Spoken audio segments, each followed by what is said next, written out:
आदि पुस्तक 41 पर्व। अनंतर संपूर्ण 2 वर्ष शेष फारो एही स्वप्न देखिले, देख से नदी कूल ठिया हुई अछंती। आउ देख नदी भितरु 7टी हृष्टपुष्ट सुंदर गोरु उठी नल तृण मध्य चरिबाकू लागिले। सेमानंकर उत्तारे देख अन्य 7टा कृश ओ कुत्सित गोरु नदी उठी नदी तटरे सेही गोरु मानक पाखरे ठिया हेले। तहिरे सेही कृश ओ कुत्सित गोरु सेही 7टी हृष्टपुष्ट सुंदर गोरुंकु खाई पकाइले। एपरि समय फारोंकर निद्रा भंग हैला।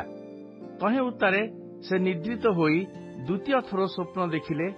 गोटे षंढारे 7टी परिपुष्ट ओ उत्तम सीसा बाहरिला। सेमानक उत्तारे पूर्वीय वायुरे शुष्क आउ 7टा क्षीण सीसा उत्पन्न हैला। पुणी सेही 7टा क्षीण सीसा सेही 7टी परिपुष्ट ओ पूर्ण सीसा को ग्रास कला। एपरि समय फारोंकर निद्रा भंग हुअन्ते स्वप्न मात्र ज्ञान हैला। पुणी प्रभातरे तांकर मन उद्विग्न हैला। तहु से लोक पठाई मिसर देशीय मंत्रज्ञ ओ पंडित समस्त को डकाइले। मात्र फारो सेमानक निकटरे आपणा स्वप्नर कथा कहन्ते सेमानक मध्यरु केही फारोंकु तहिर अर्थ कहि पारिले नाही। सेतेबेले प्रधान पानपात्र बाहक फारोंक छामुरे निवेदन कला, आजी मु निज अपराध स्मरण करुअछि। फारो आपणा दास मो प्रति ओ प्रधान सुपकार प्रति क्रोधान्वित होई आम्भमानंकु रक्षक सैन्याधिपतिर कारागार बंद करी रखिथिले। तहिरे आम्भे दुहे एक रात्रि रे स्वप्न देखिलु। पुणी दुहीक स्वप्नर 2 प्रकार अर्थ हैला। सेठारे अन्य मानक संगरे रक्षक सैन्याधिपतिर दास जणे एब्रिय जुबा थिला। आम्भे माने ताकु स्वप्नर कथा कहन्ते से आम्भ मानकु तहिर अर्थ कहिला। प्रत्येक जनर स्वप्नानुसारे अर्थ कहिला। तहिरे से आम्भ दुही की जेरूप अर्थ कहिथिला तद्रूप घटिला।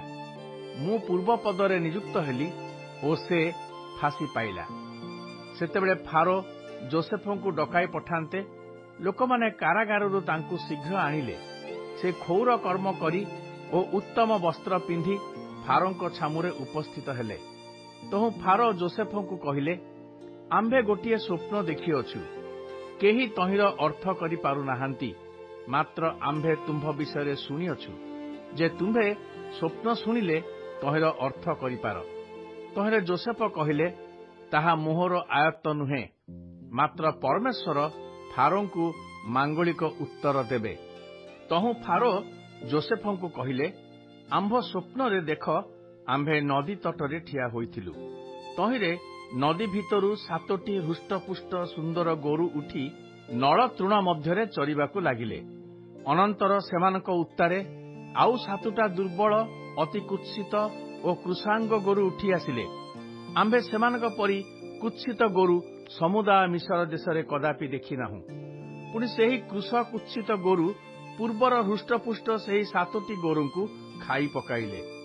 मात्र खाइला उतारे सेमानकर पेट खाइला परि जणागला नाही।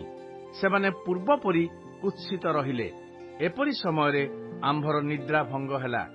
अनंतर आम्भे स्वप्न रे देखिलु जे देख गोटिए षंढारे 7टी पूर्ण ओ उत्तम सीसा बाहरिला। तहे उत्तारु पूर्वीय वायुरे शुष्क क्षीण ओ म्लान 7टा सीसा उत्पन्न हैला। पुणी सेही क्षीण सीसा सेही उत्तम 7 सीसा को ग्रास कला। एही स्वप्न आम्भे मंत्रज्ञ मानकु कहिलु। मात्र केही एथिर अर्थ आम्भकु कहि पारिले नाही। तेबे जोसेफ फारोंकु कहिले, फारोंकर स्वप्न एक। परमेश्वर जहा करिबाकू उद्यत ताहा फारोंक प्रति प्रकाश करिअछंती। सेही 7टी उत्तम गोरु 7 वर्ष स्वरूप। पुणी सेही 7टी उत्तम सीसा मध्य 7 वर्ष स्वरूप स्वप्न एकमात्र। तहि पश्चात उत्थित सेही 7टा कृष कुत्सित गोरु 7 वर्ष स्वरूप। आउ पूर्वीय वायुरे शुष्क 7टा सीसा मध्य दुर्भिक्षर 7 वर्ष स्वरूप। मो फारोंकु कहिअछि, परमेश्वर जहा करिबाकू उद्यत ताहा फारोंकु देखाई अछंती। देखंतु समस्त मिसर देशरे 7 वर्ष महासुभिक्ष आसुअछि। ତହିଁ ପଛେ 7 ବର୍ଷ ଦୁର୍ଭିକ୍ଷ ପଡ଼ିବ। ସମସ୍ତ ସୁଭିକ୍ଷ ମିଶର ଦେଶରୁ ବିସ୍ମୃତ ହେବ। ଦୁର୍ଭିକ୍ଷ ଦେଶକୁ ଧ୍ୱଂସ କରିବ। ପୁଣି ପଶ୍ଚାତବର୍ତ୍ତୀ ଦୁର୍ଭିକ୍ଷ ହେତୁରୁ ଦେଶରେ ସୁଭିକ୍ଷ ଜଣାପଡ଼ିବ ନାହିଁ, କାରଣ ତାହା ଅତି ଭାରି ହେବ। ଫାରୋ 2 ଥର ସ୍ୱପ୍ନ ଦେଖିବାର ଭାବ ଏହି ଯେ ପରମେଶ୍ୱରଙ୍କ ଦ୍ୱାରା ତାହା ନିଶ୍ଚିତ ହୋଇଅଛି, ପୁଣି ପରମେଶ୍ୱର ତାହା ଶୀଘ୍ର ଘଟାଇବେ। ଏଣୁକରି ଏବେ ଫାରୋ ଜଣେ ବୁଦ୍ଧିମାନ ଜ୍ଞାନୀ ପୁରୁଷ ଦେଖି ମିଶର ଦେଶ ଉପରେ ନିଯୁକ୍ତ କରନ୍ତୁ। ଫାରୋ ଏହା କରନ୍ତୁ, ଆଉ ଦେଶରେ ଅଧ୍ୟକ୍ଷଗଣ ନିଯୁକ୍ତ କରି 7 ବର୍ଷ ସୁଭିକ୍ଷ ସମୟରେ ମିଶର ଦେଶରୁ ଶସ୍ୟର ପଞ୍ଚମାଂଶ ଗ୍ରହଣ କରନ୍ତୁ। ଅର୍ଥାତ୍ ସେମାନେ ସେହି ଆଗାମୀ ଉତ୍ତମ ବର୍ଷର ସବୁ ଭକ୍ଷ୍ୟ ସଂଗ୍ରହ କରନ୍ତୁ। ପୁଣି ପ୍ରତି ନଗରରେ ଖାଦ୍ୟ ନିମନ୍ତେ ଫାରୋଙ୍କର ହସ୍ତାଧୀନରେ ଶସ୍ୟ ସଞ୍ଚୟ କରି ରକ୍ଷା କରନ୍ତୁ। ଏହି ରୂପେ ମିଶର ଦେଶରେ ଭବିଷ୍ୟତ ଦୁର୍ଭିକ୍ଷର 7 ବର୍ଷ ନିମନ୍ତେ ଦେଶର ନିର୍ବାହାର୍ଥେ ସେହି ଭକ୍ଷ୍ୟ ସଞ୍ଚିତ ଥିଲେ ଦୁର୍ଭିକ୍ଷ ଦ୍ୱାରା ଦେଶ ଉଚ୍ଛିନ୍ନ ହେବ ନାହିଁ। ସେତେବେଳେ ଫାରୋଙ୍କର ଓ ତାଙ୍କର ଦାସମାନଙ୍କର ଦୃଷ୍ଟିରେ ଏହି କଥା ଉତ୍ତମ ବୋଧ ହେଲା। ତହିଁରେ ଫାରୋ ଆପଣା ଦାସମାନଙ୍କୁ କହିଲେ, ଆମ୍ଭେମାନେ କି ଏହାଙ୍କ ପରି ପୁରୁଷ ଆଉ ପାଇପାରିବା? ଏହାଙ୍କଠାରେ ପରମେଶ୍ୱରଙ୍କର ଆତ୍ମା ଅଛନ୍ତି। ତହୁଁ ଫାରୋ ଯୋସେଫଙ୍କୁ କହିଲେ, ପରମେଶ୍ୱର ତୁମ୍ଭକୁ ଏ ସମସ୍ତ ଜଣାଇଅଛନ୍ତି, ଏଣୁ ତୁମ୍ଭ ପରି ବୁଦ୍ଧିମାନ ଓ ଜ୍ଞାନୀ କେହି ନାହିଁ। ତୁମ୍ଭେ ଆମ୍ଭର ଗୃହାଧ୍ୟକ୍ଷ ହୁଅ। ଆମ୍ଭର ସମସ୍ତ ପ୍ରଜା ତୁମ୍ଭର ବାକ୍ୟ ଶିରୋଧାର୍ଯ୍ୟ କରିବେ। କେବଳ ସିଂହାସନରେ ଆମ୍ଭେ ତୁମ୍ଭଠାରୁ ବଡ଼ ଥିବା। ଫାରୋ ଯୋସେଫଙ୍କୁ ଆହୁରି କହିଲେ, ଦେଖ, ଆମ୍ଭେ ତୁମ୍ଭକୁ ସମୁଦାୟ ମିଶର ଦେଶ ଉପରେ ନିଯୁକ୍ତ କଲୁ। ଅନନ୍ତର ଫାରୋ ଆପଣାର ହସ୍ତରୁ ନିଜ ସନ୍ତକ ଅଙ୍ଗୁରୀୟ କାଢ଼ି ଯୋସେଫଙ୍କ ହସ୍ତରେ ଦେଇ ତାଙ୍କୁ ସୂକ୍ଷ୍ମ ବସ୍ତ୍ର ପିନ୍ଧାଇ ତାଙ୍କ ଗଳାରେ ସୁବର୍ଣ୍ଣ ହାର ଦେଲେ। ପୁଣି ତାଙ୍କୁ ଆପଣା ଦ୍ୱିତୀୟ ରଥରେ ଆରୋହଣ କରାଇଲେ। ଆଉ ଲୋକମାନେ ତାଙ୍କର ଆଗେ ଆଗେ ଅବ୍ରେକ୍ ଅବ୍ରେକ୍ ଅର୍ଥାତ୍ ଆଣ୍ଠୁପାତ ଆଣ୍ଠୁପାତ ବୋଲି ଘୋଷଣା କଲେ। ଏହି ପ୍ରକାରେ ସେ ତାଙ୍କୁ ସମସ୍ତ ମିଶର ଦେଶ ଉପରେ ନିଯୁକ୍ତ କଲେ।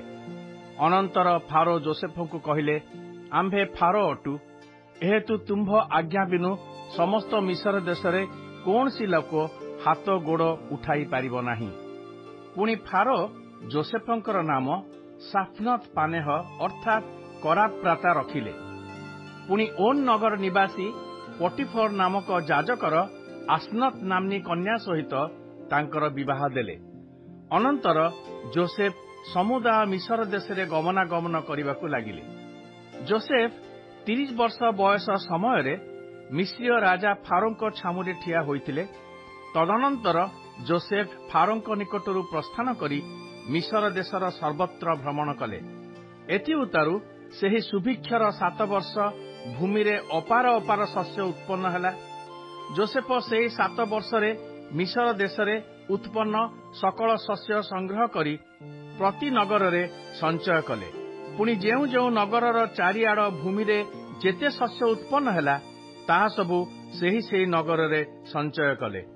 ଏହି ପ୍ରକାରେ ଯୋସେଫ ସମୁଦ୍ରର ବାଲି ପରି ଏତେ ବହୁଳ ଶସ୍ୟ ସଂଗ୍ରହ କଲେ ଯେ ତାହା ଆଉ ମାପିଲେ ନାହିଁ, କାରଣ ତାହା ଅପରିମେୟ ଥିଲା।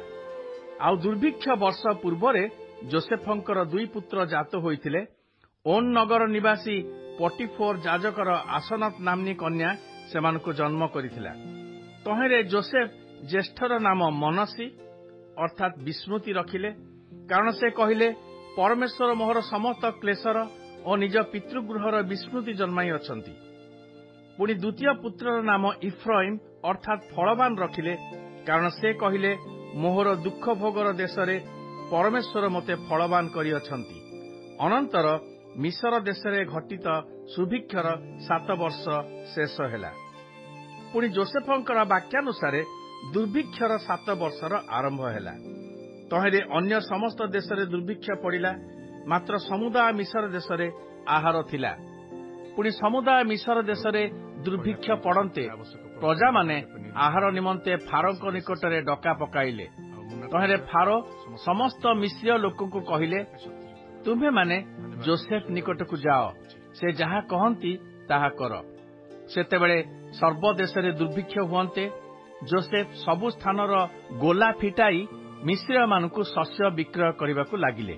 ତଥାପି ମିଶର ଦେଶରେ ଦୁର୍ଭିକ୍ଷ ପ୍ରବଳ ହେଲା। ପୁଣି ସର୍ବଦେଶୀୟ ଲୋକମାନେ ମିଶର ଦେଶରେ ଶସ୍ୟ କିଣିବା ପାଇଁ ଯୋସେଫଙ୍କ ନିକଟକୁ ଆସିଲେ, ଯେହେତୁ ସବୁ ଦେଶରେ ଦୁର୍ଭିକ୍ଷ ପ୍ରବଳ ଥିଲା।